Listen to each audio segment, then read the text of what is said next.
Good afternoon, everyone, and welcome to ISPE's new quarterly webinar program. We are so excited to have you with us today. Today's program is Best Practices to Increase Diversity in Your Organization, presented by Tricia Hatley, PE, F.NSPE, President of NSPE, and Rick Guerra, PE, F.NSPE, the President-elect of NSPE.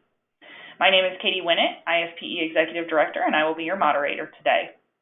I'd like to go over a few pointers before we begin. All attendees have been muted to avoid audio feedback issues. All questions will be held until the end of the presentation. If you'd like to ask a question, please type it into the question box, and I will read it aloud at the end.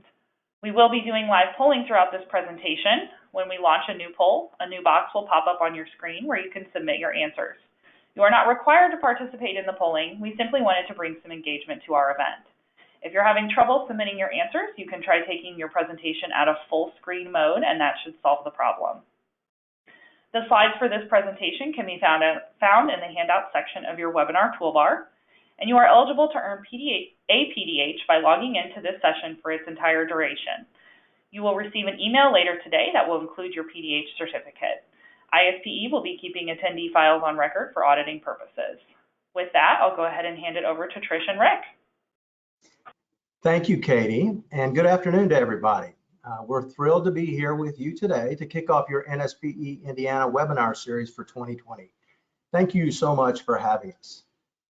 Before we get into the presentation, we thought it would be helpful for us to share a little more about ourselves so that you can better understand your presenters and where we're coming from. So ladies first, Trish.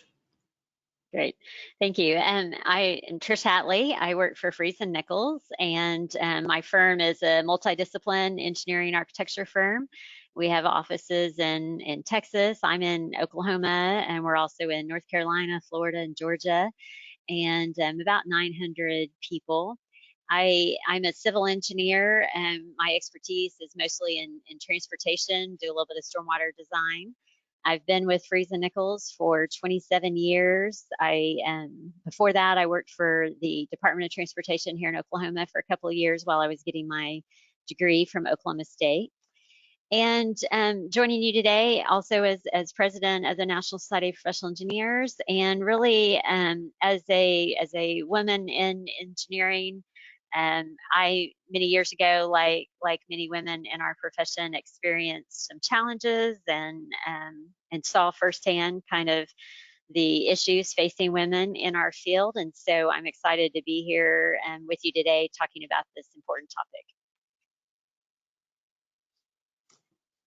And as Katie mentioned, I'm the current president-elect for NSPE. I'm a native of Austin, Texas, and I'm currently the president, CEO, and majority shareholder of Guerra Incorporated. We're a full-service consulting engineering firm with 3 offices in Texas. We provide a comprehensive range of civil, structural, mechanical, electrical, plumbing, and fire protection engineering services to clients throughout the state of Texas. We work primarily in the public sector and almost exclusively with vertical construction. I'm a mechanical engineer by education and training. My expertise is in HVAC, plumbing, and fire protection systems for commercial, industrial, institutional, and healthcare projects. I've enjoyed a very rewarding 38-year engineering career, and all but 4 of those years has been spent in private practice. Most importantly for this conversation, though, is as a Hispanic engineer and owner of a consulting engineering firm, I have a unique perspective on diversity and inclusion in the engineering profession. I've experienced some of the struggles facing minorities in our profession, and I've also experienced the benefits that come from a diverse and inclusive company environment. So now that you know a little bit about us, let's jump right into the program. But first, let me say we're so excited to visit with you today about ways that you can increase diversity in your organization and even in your personal circles. For most of us, when we hear the word diversity, something immediately pops into our mind. Maybe it's something we've watched, read, or listened, a conversation we've had, maybe even recently. And for some of us, it may also be an experience we've had. Maybe it's a really good experience, but we also know that there are some bad experiences related to this topic as well. As we explore the concept of diversity together, bring all your thoughts and experiences, both good and bad, with you. But we'll also ask that you keep an open mind as well, because change is often difficult, but increasing diversity in your organization or even in your own circles requires a great deal of self-reflection, awareness, and education. Maya Angelou once said, "I did then what I knew how to do. Now that I know better, I do better." Our hope is that you will leave here today with at least a few nuggets that will help you do better in your personal and professional lives. Our objectives today are simple. We have 4 of them. First, we want to start by defining diversity, equity, and inclusion. And then we want to briefly discuss NSPE's strategic focus on diversity. Next, we'll challenge your unconscious bias and perspectives. And finally, we'll identify some best practices for how organizations and individuals can advance diversity, equity, and inclusion. Since we're going to be talking about increasing diversity in your organization, we'd like to begin by asking each of you to reflect on your current state of diversity within your organization. How would you rate your company when it comes to diversity? So Katie mentioned some polls, and I believe, Katie, are you opening the polls now? Yes, the first poll is live. And as a reminder, if you're having trouble submitting your responses, you can take the presentation out of full screen mode, and that should help. All right, so it looks like we have 86% of attendees saying yes to this, and 13% or now 11% saying no and not sure. Okay. This is the question on, do you work for a company or organization that has a diversity and inclusion strategy? Okay, can you move on to the second poll, please? Absolutely. And that second question is, have you attended any type of diversity training in the past year?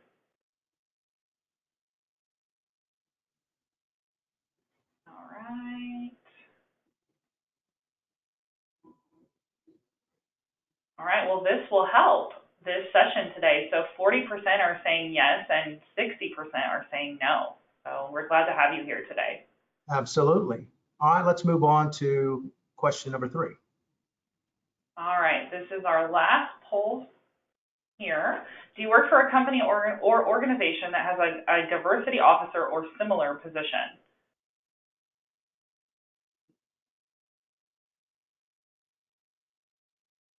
All right, 80% say yes, so that's great, and then 20% said no.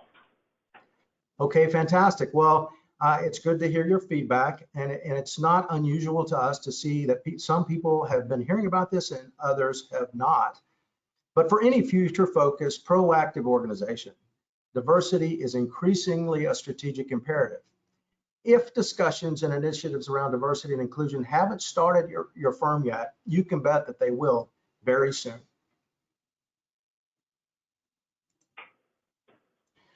So let's start with some definitions so we're all on the same page as we work through the presentation. First of all, diversity. Diversity is differences of all kinds, including but not limited to gender, age, education, and physical ability. Many times it's easiest to focus on differences that we can see, but we're also talking about diversity of thoughts, ideas, perspectives, and values. Equity is the fair treatment, access, opportunity, and advancement for all people, while at the same time striving to identify and eliminate barriers that have prevented the full participation of some groups. Improving equity involves increasing justice and fairness within the procedures and processes of institutions or systems, as well as in the distribution of resources. Tackling equity issues requires an understanding of the root causes of disparities within our society. When we talk about inclusion, I'm sorry. Hey, Rick, real quick, I'm sorry to interrupt. If you could stop sharing your screen just for a moment and reshare it. For some reason, that poll is still showing, and I just want to make sure we're seeing that slideshow. Okay, if I can find, where is the share screen?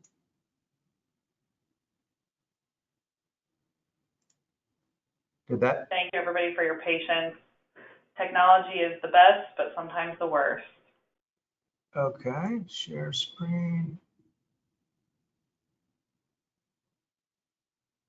What are you seeing? Oh, All right, hold on 1 second here. I'm gonna try one more thing.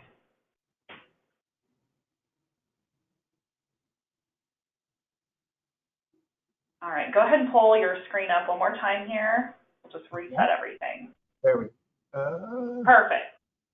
Okay. Then you can just expand that. So are you seeing the definition slide?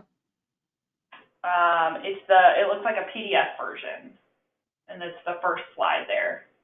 Yeah, I think. There you go. Perfect. All right. Thank you so much, everybody, for your patience. Okay.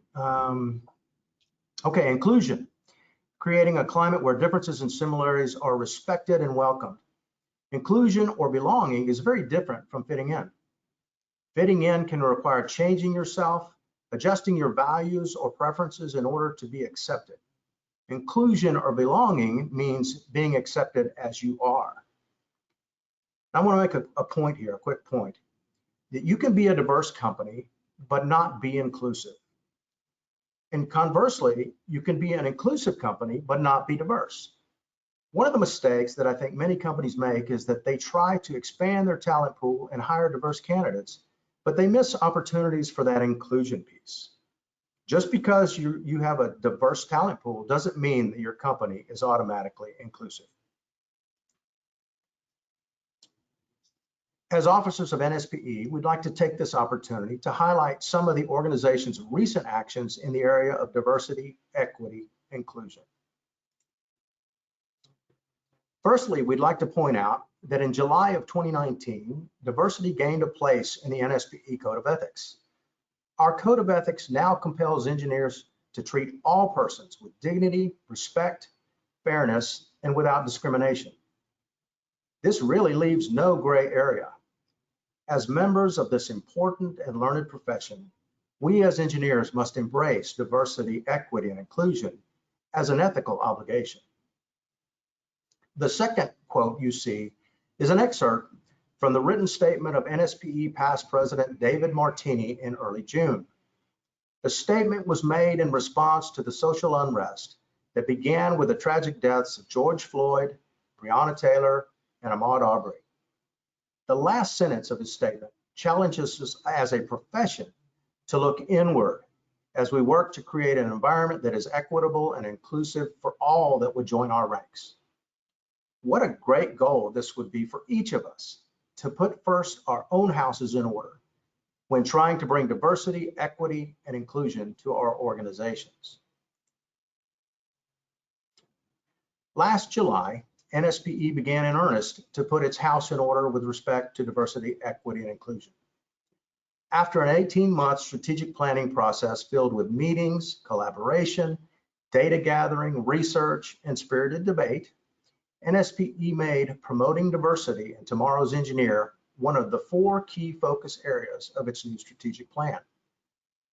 To help illustrate how we were feeling at the time we made this decision, let me run you through a hypothetical scenario. And this is from a book titled Upstream from Dan Heath. You and your friend are having a picnic by the side of a river. Suddenly you hear a shout across the water. A child is drowning. Without thinking, you both dive in, grab the child, and swim to shore. But before you recover, you hear another child crying for help. You and your friend again swing into action to rescue. Then another struggling child drifts into sight. Then another. Then yet another. The two of you can barely keep up. Suddenly you see your friend wading out of the water, seeming to leave you alone. Where are you going, you ask, to which your friend responds, I'm going upstream to handle the guy who's throwing all these kids in the water. Let me explain. As part of our research and data gathering during the strategic planning process, we took a hard look at the demographic makeup of our members. Looking at our membership by gender, you can see that we are 90% male and only 10% female. Drowning child number 1. Looking at our membership by ethnicity, we're 83% Caucasian and only 17% representing all the other ethnic groups. Drowning child number 2. Looking at our membership by age, a mere 18% are under 40. And almost 2/3 of our members are over 50. Well, there's drowning child number 3. Clearly, these demographics are not reflective of our general society and do not represent a sustainable future for our organization or the engineering profession. It was time to head upstream to confront the guy throwing all the kids in the water. In choosing to focus its strategic efforts on promoting diversity in tomorrow's engineer, NSPE has committed to improving the profession by advocating for and supporting a climate of diversity and inclusion. Through ongoing and effective partnering, training, programs, and outreach, NSPE will actively work to ensure that the future membership in our organization reflects the ever-changing demographic of our society. Our first step in advancing our diversity, equity, and inclusion initiatives was to establish a DEI advisory committee. You can see that committee pictured here. The primary purpose of this committee is to advocate for and support a climate of diversity, equity, and inclusion in our organization and in our profession. They advise and consult with the NSPE Board of Directors on strategies and tactics related to DEI, and they provide guidance and assistance to volunteers and staff in leveraging the impact of ongoing activities and programs. As you can see here, they had a very busy and productive first year. They worked with staff to update NSPE membership profile fields so that we could gather baseline demographic data on our members. They developed DEI questions for our 2020 Engineering Outlook Survey, which received responses from nearly 3,400 professional engineers, engineering interns, and students. They identified speakers for diversity training like this one, fostered and supported dialogue on diversity and inclusion with our members via the NSPE communities and social media, provided guidance regarding response to ongoing social unrest, including the statement that you saw before from then President David Martini. And they wrote a feature article, an opinion piece titled, "Why Should I Care About Diversity in Engineering?" for the July-August issue of the PE magazine. They identified opportunities for collaboration with other engineering organizations on DEI initiatives.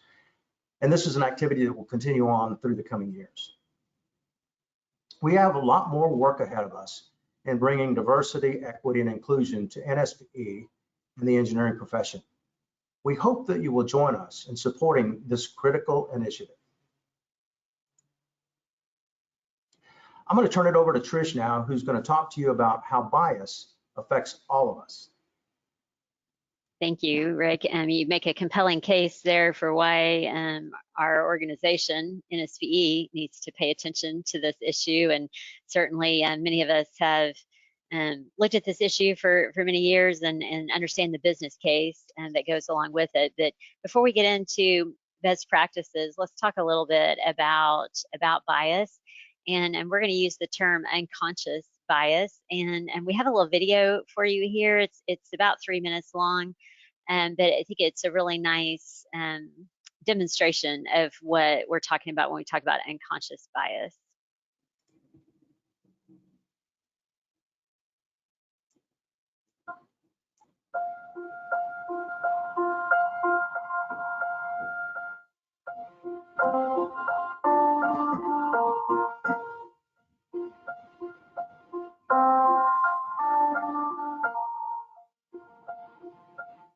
You're about to meet Michael. He lives fast as a self-made millionaire. You didn't have to dress up, it's all right. You're going to photograph Michael. He's actually saved somebody's life. Michael is an ex-inmate. He's a commercial fisherman. Michael claims he's psychic. Let's teach it. Michael's a former alcoholic. Here's your camera. I would like you to flesh out the essence of who he is. What would you like, Alan? What would you like the photograph to say about you? Find that being a psychic impacts much on your day-to-day life? I can see this is emotional for you. Like to get to know the person. You've only got 10 minutes, right? I think you're a guy that's put yourself out there. You're not hiding anything. My plan was to find out about whoever it was and to try and get that. And what I learned from him is he's incredibly brave. It's really intense. With a shut up. Sorry. I wanted to see the nature of the person, which then present a challenge. How do you portray him as social? That's perfect. He's a self-made millionaire and sort of a little bit intimidating. I wasn't going for a beautiful, nice, perfectly lit portrait. I just want to try bring out something of who you are. Just treat people like the everyday people, like everybody is. Pleasure. Thank you so much. I hope I've got that guy's bravery on film. So it was a very intimidating environment. So you would. I like that empty chair next to it too. Because it's a really different person.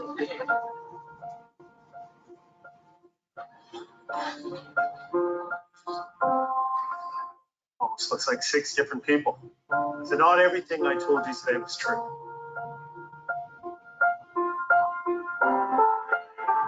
I'm not a fisherman.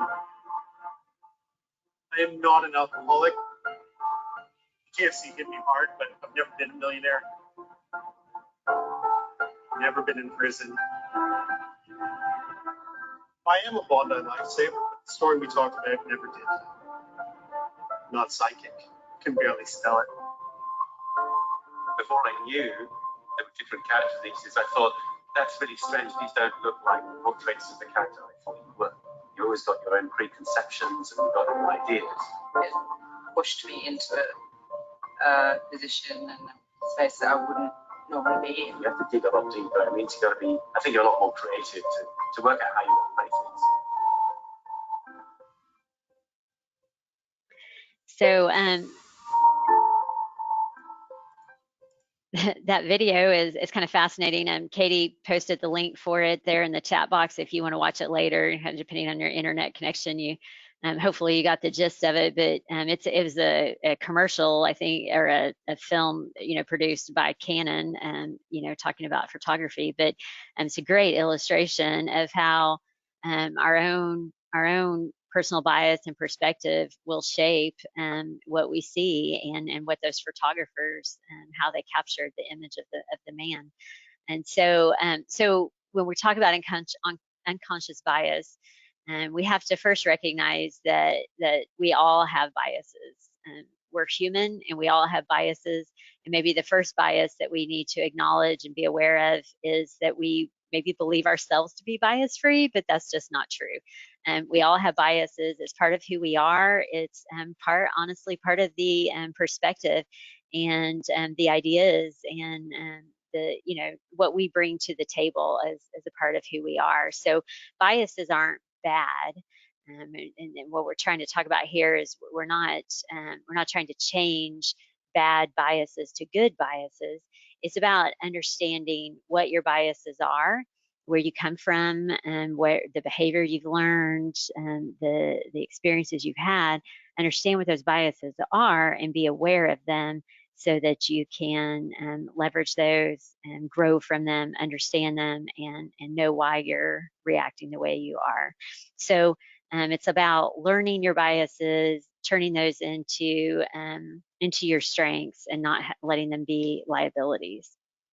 So on the next slide, another way to look at it is maybe another way to frame this is problem blindness. And again, this comes from Dan Heath's book called Upstream. And this is just kind of, a simple deal. If we don't see a problem, we can't solve it. And an example of that would be my office I'm sitting in here today. Hopefully you can't hear it right now, but there's this little hum that happens in my heater vent up in the ceiling of my office. And I don't even hear it at this point because it's just there all the time. But people will walk into my office and when the heater's running, they'll say, "What is that noise?" And it's like, because I live with it every day and just have gotten used to it, I don't see it as a problem. Therefore, it continues to be there and unsolved because it's just, I'm blind to it. And so that's kind of what we're talking about when we talk about unconscious bias. If we don't see the problem, we can't solve it. So I want to share with you a story, and that's another illustration of unconscious bias. And this one is really talking about, it's really kind of in the diversity, equity, and inclusion aspect. I would say this is probably an equity story. So this is a story of something that happened in my company.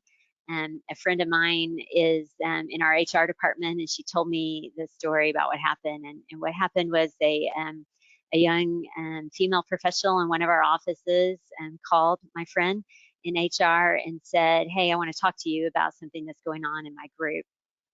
And what was happening is her manager, a male manager, he whenever he does employees' annual performance reviews, he likes to take them out to lunch or to dinner to celebrate and congratulate them for a good year of hard work and celebrate and kind of have that personal time with them. But he told this young woman that he has a personal kind of position where he won't go out one-on-one with a female, and just out of respect for his personal beliefs and for his wife, and he didn't feel like that was appropriate. So he just met with her in the office and told her thank you, and then would send her on her way. And so she called my friend in HR and said, this just isn't fair. I don't have the same access to my manager that my male counterparts do, because they get to go and sit with him in the social setting and have lunch and one-on-one with him, and I don't get to do that. And so the end of the story is that she, through it with a little coaching, she went back to her manager and sat down with him and told him how she felt and how the situation made her feel. And it was really eye-opening experience for the manager. He had no idea that he was giving unequal, unfair access to the men versus the women in his group. And in fact, he was so moved by her coming to tell him that it really upset him. He really had no idea that this was happening. So the takeaways of the story was the manager was not aware that he had created the situation, and then when he was made aware of it, he listened. It was uncomfortable for her, uncomfortable for him, but he listened to it and was able to make changes in how he handled those situations moving forward. And for the employee, she initially called HR and was complaining, but through a little coaching, she realized that what she could do to take ownership of this situation is to step up and have the courage to have that uncomfortable conversation with her boss. And her takeaway from that was that she wished she had done it sooner, that it went remarkably well and was a great experience and brought her closer to her boss. And so thought that was a nice illustration of unconscious bias. I want to tell you another story that illustrates how unconscious bias can leave someone feeling not included or even excluded. This story is about a well-educated and accomplished engineer who is well respected in their field of expertise. What makes this story different is that this engineer is a Black woman. This engineer, who I'll call Sophia for today, had pre-registered for her annual statewide engineering conference. The conference was to begin on a Monday morning, so Sophia had decided to travel to the destination on Sunday. Like many of us would normally do when traveling on a weekend, Sophia had chosen to travel in comfort and arrived at the destination in shorts and a t-shirt. Upon arrival at the very expansive resort facility, she was anxious to check in for the conference, but had no idea where the conference registration would take place. So she went to the concierge desk, which was being attended by a young white woman. Sophia told the young woman that she was there for the engineering conference and asked where she could find the conference registration desk. The young woman responded with, "Are you sure you're looking for the engineering conference?" After Sophia assured the young lady that she was indeed there for the engineering conference, the young lady personally drove Sophia to the conference center about a mile away. The concierge graciously accompanied Sophia to the conference registration desk, which was being attended by an elderly white woman. When Sophia told the attendant she was there to check in for the conference, the woman responded with, You say you're here to check in for this conference? We're already shut down for the day. She then added, are you sure it's not another conference you're looking for? Frustrated, Sophia reaffirmed her intentions to attend the engineering conference and gave the attendant her name and registration information. At that point, the concierge intervened on Sophia's behalf and said, you should still be open for people to check in. It's only 4 p.m. and you should be open until 4:30. To which the attendant quipped, how would you know? After the concierge explained that she was the senior director of conference planning for the facility, the attendant apologized and proceeded to register Sophia. Unfortunately, the remainder of the conference brought more of the same treatment for Sophia. This is a classic case of unconscious bias where one person after another was making judgments about Sophia solely on her outward appearance and their own preconceived views of what an engineer should look like. Okay, and one more story that I'd like to share is again another story that happened in my company just recently. And we had a senior manager who was working on a project. She had made a presentation to her client, the city, a couple of years ago about this project. And the project had been derailed until a new mayor was elected. And this new mayor decided to bring the project back to life, and so asked the council for a new presentation on the project. So the city manager very uncomfortably indicated to our senior manager that the presentation would be better received if whoever made the presentation was older and male. So our manager was shocked by this statement from the city manager and wasn't sure what to do. So she called her boss. Her boss asked her if a man who wasn't as familiar with the project but was there in the office with her could go to council and do the presentation instead. And so she said, sure, yes, we can do that, hung up the phone. It wasn't exactly what our manager was looking for in this situation. She was looking for a little more support than that. But fortunately, her manager, her boss, realized, reflected on the situation, realized that he didn't handle that very well, called her back a couple hours later and told her that he felt bad, that he didn't handle the conversation very well, that kind of request from a client is inappropriate and not acceptable.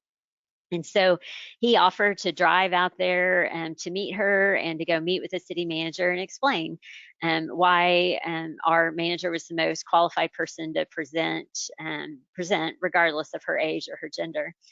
And our senior manager said that she wanted to tell the city manager herself. They had a good relationship, and so she wanted to talk with city manager herself. And so she did so, and the city manager was actually took it really well, was very apologetic, and was embarrassed about having asked in the first place. And so she thought she was being helpful. The city manager thought she was being helpful, but realized that that her request was truly not appropriate. So, end of the day, a man ended up giving the presentation anyway because our manager was out of town on another project the day that the council presentation was scheduled. But it is a good example of how having a good relationship with these two folks, with the boss and the manager and the city manager and the manager, that having those good relationships made them all more likely to listen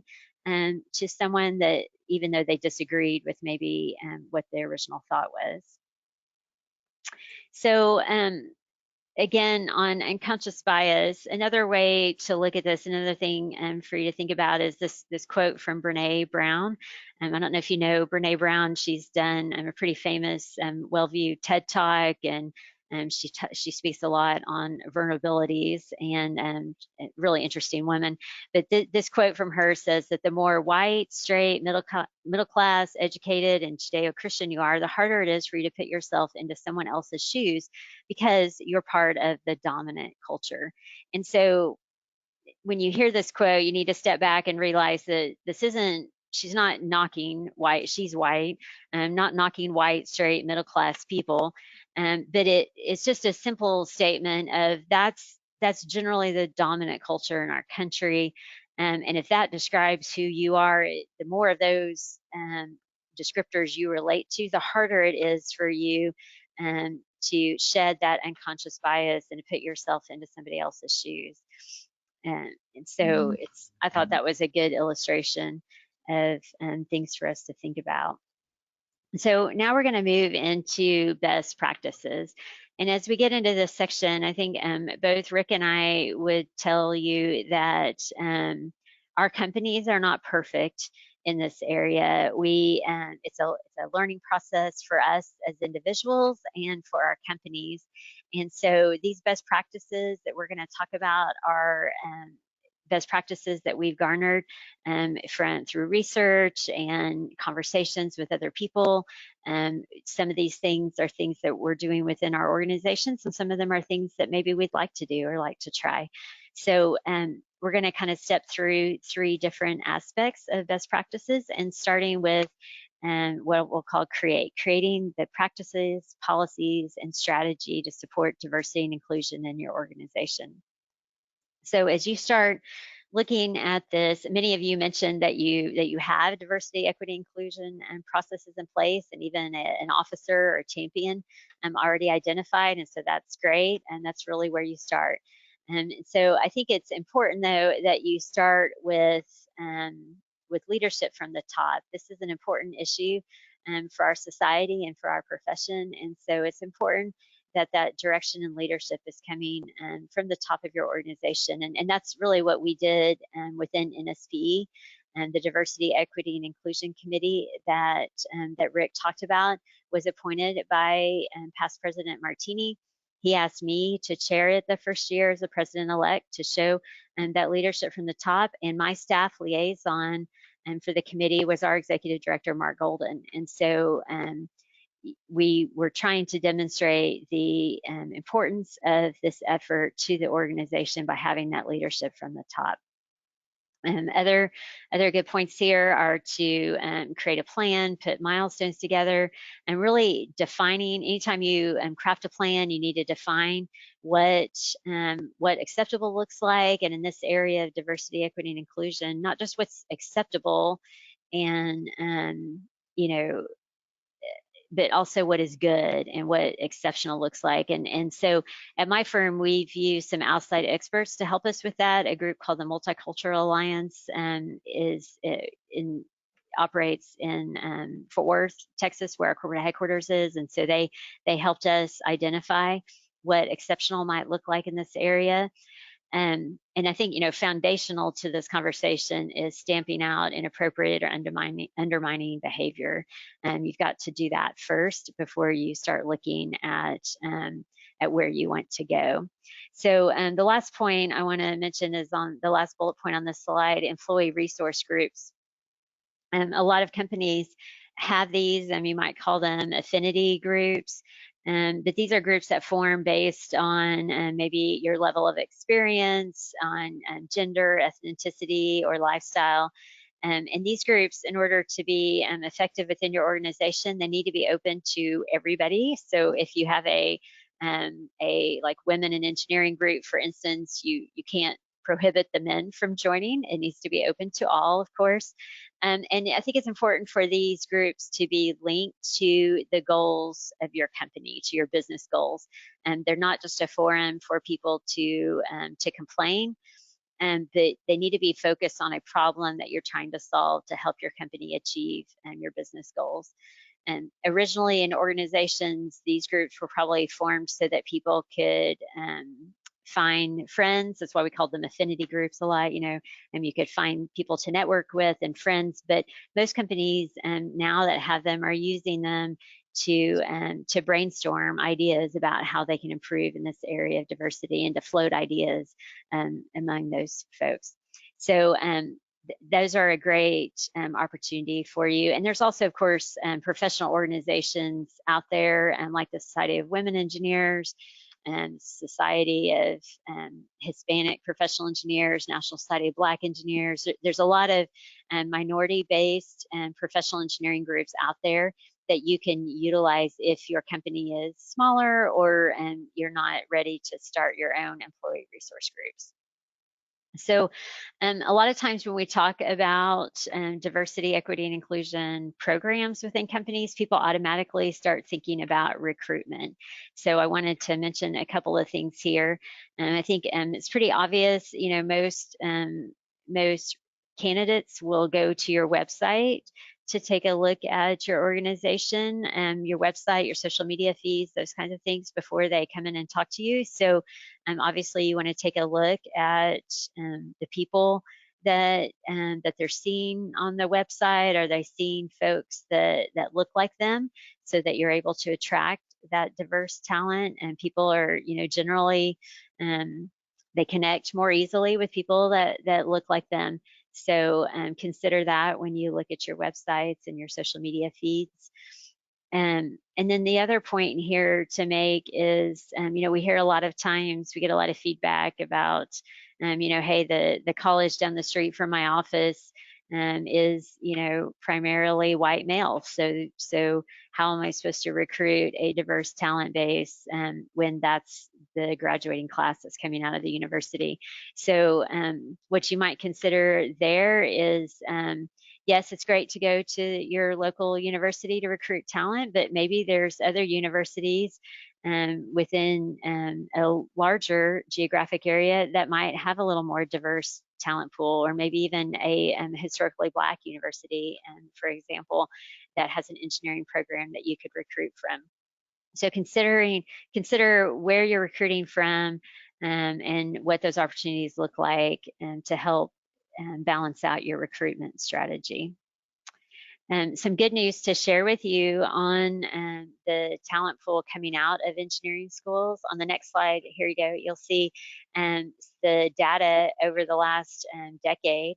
We have seen some improvements, with still predominantly white and male, but the engineering graduates that are coming out of school are getting a little more diverse. And for example, the number of Latino engineering students has grown in the last decade over 158%, and the number of women engineering graduates has grown significantly as well. So they're out there. We just maybe have to do a little bit more work and do things a little differently to find them.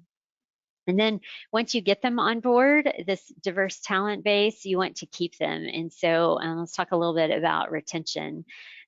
People join companies and organizations that are reflective of who they are as people, but people stay based on the experience they have once they're there with your company.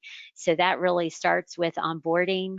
They need to see that they're welcome and that their ideas are acknowledged and that they're invited into the conversations. And they need to see that culture of diversity and inclusion, and not only communicated in documents and company literature, but also modeled, and see that behavior in action. And so you want to consider how you're providing access, like the story I told about the manager taking his folks out to lunch, and consider that issue of equal access and opportunities that you're creating for folks within your organization. I think Rick's going to talk next about the second section. Yeah, I'm going to talk to you a little bit now about building up your organizational diversity and inclusion, building up your group data and your own circles. One way to build up women and minorities within your organization is through mentoring. The data clearly shows that more women and minorities are graduating with engineering degrees, and most are being hired into engineering positions.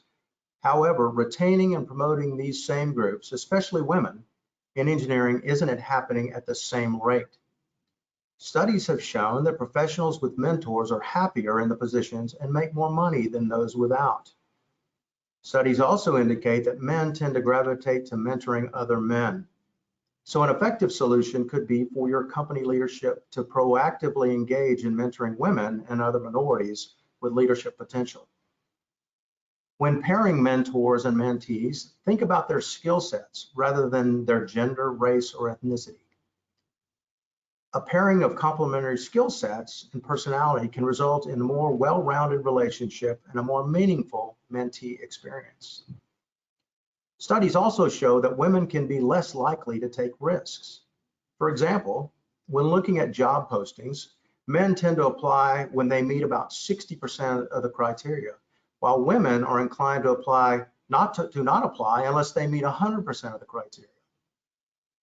As leaders in your organization, you should encourage healthy risk-taking by highlighting success stories.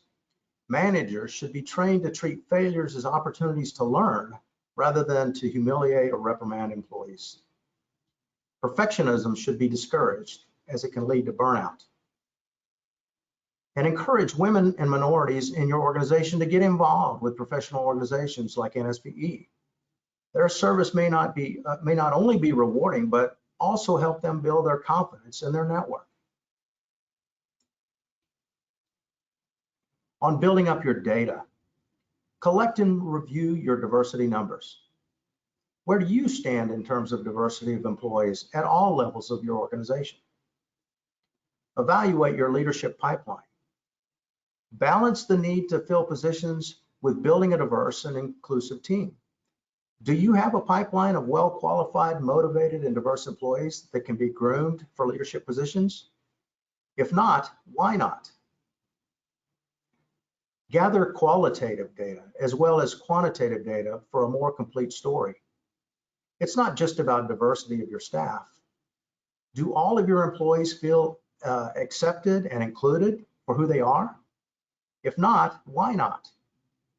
Remember, an organization can be diverse without being inclusive. And inclusion is key to employee satisfaction and retention. No one likes quotas or tokenization, so don't even go there. Identify women and minorities with leadership potential and mentor, coach, and encourage them. Develop a diverse candidate pool and let the best rise to the top. And lastly, a word of caution. If you collect data, you'll be expected to make good use of it and improve diversity and inclusion in your organization. Be prepared to address gaps or issues, or don't collect the data at all. Building up your circles. This is about broadening your perspectives, developing empathy, and seeking to understand other points of view. Who do you follow on social media? Who do you listen to? Who do you read? All of these things influence how you think and behave. So shake it up a bit. Read things, listen to things, and follow people or organizations that represent different points of view than yours. You might be surprised by what you'll learn. At the very least, you'll have more information to inform your thoughts and actions. And challenge your unconscious biases. Build relationships with people who are not like you. Stretch yourself, educate yourself by having uncomfortable conversations. It's not always possible to walk a mile in someone else's shoes, but you can learn a lot by engaging in open and honest dialogue with someone who has traveled a different path than you. I'm a Hispanic engineer, and I've been associated with minority engineering firms for most of my career. But until recently, I never knew that I had engineering friends and colleagues that had been spat upon, belittled, shamed, ostracized, harassed, or otherwise mistreated simply because of their gender or the color of their skin. We can all benefit from building up our own circles. So lastly, let's talk a little bit about ownership of your diversity and inclusion program. So on the next slide, you'll see some points here. And I think the big picture discussion here is that typically people will house their diversity program within HR or talent development if you're focused on recruitment. But we need to all be aware that it's really going to be most effective if HR is working hand in hand with your company leadership and your managers who are really out there on the front lines with the staff. So managers need to be accountable to the program as well. They should have something in their goals, maybe the performance goals around diversity, equity, and inclusion. So for us to improve, we all have to take responsibility and do better.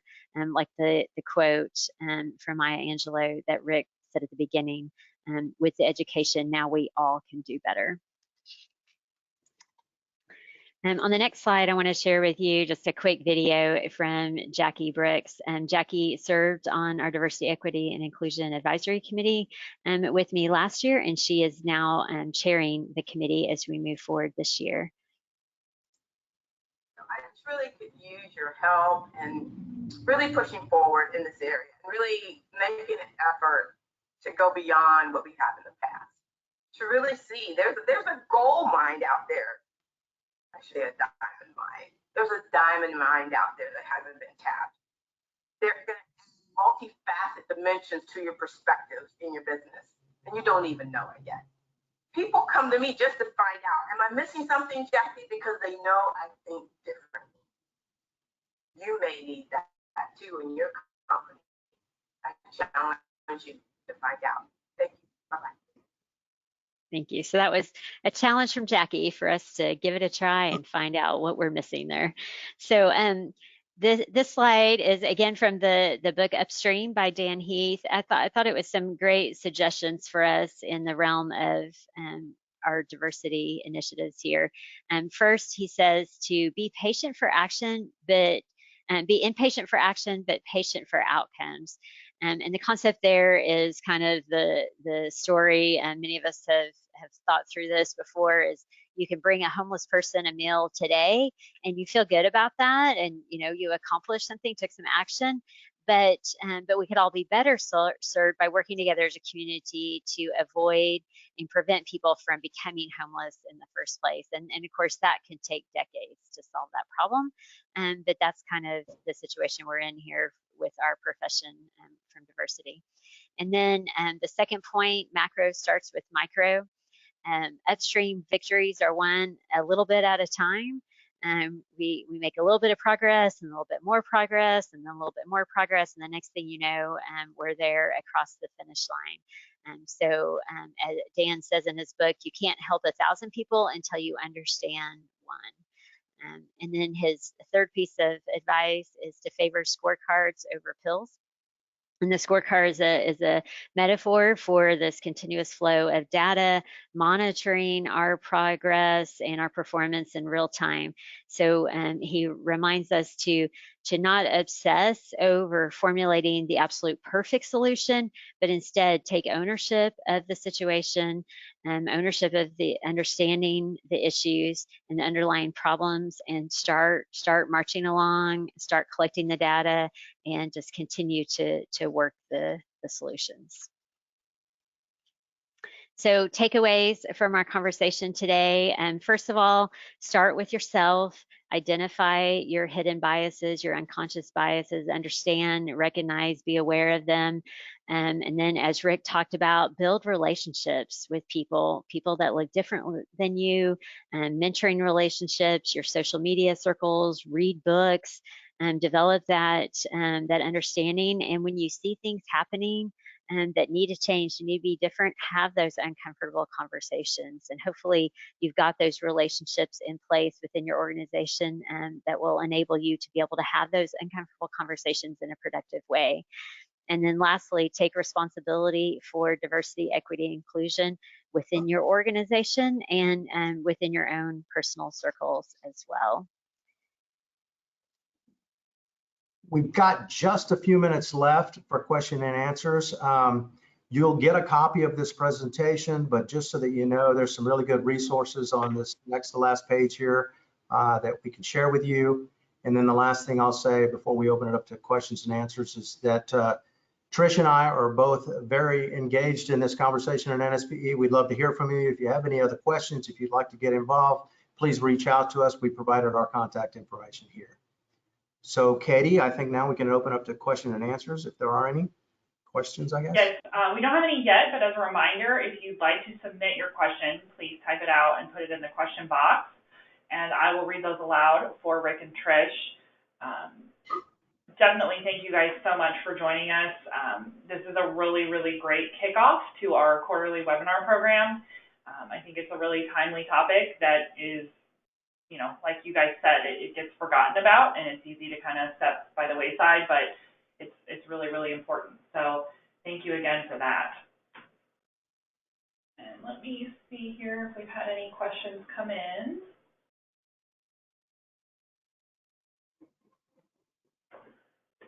All right, I don't have any still at the moment. So as a reminder, oh, here is one. All right, in addition to the references listed on the end slide, he was wondering if you might share some of the resources each of you found most helpful with this topic. I'll jump in. I think it was on the slide there, but the Society of Women Engineers has some really great resources on their website.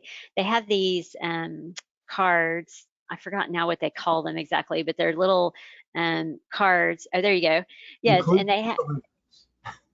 What are they again? They're inclusion solution cards. Okay, yes. So they have like scenarios and issues and things on them. And so like if you're interested in starting this conversation in your company, you could do like a brown bag lunch or whatever, you know, get a group of folks together and use those cards to spur the dialogue.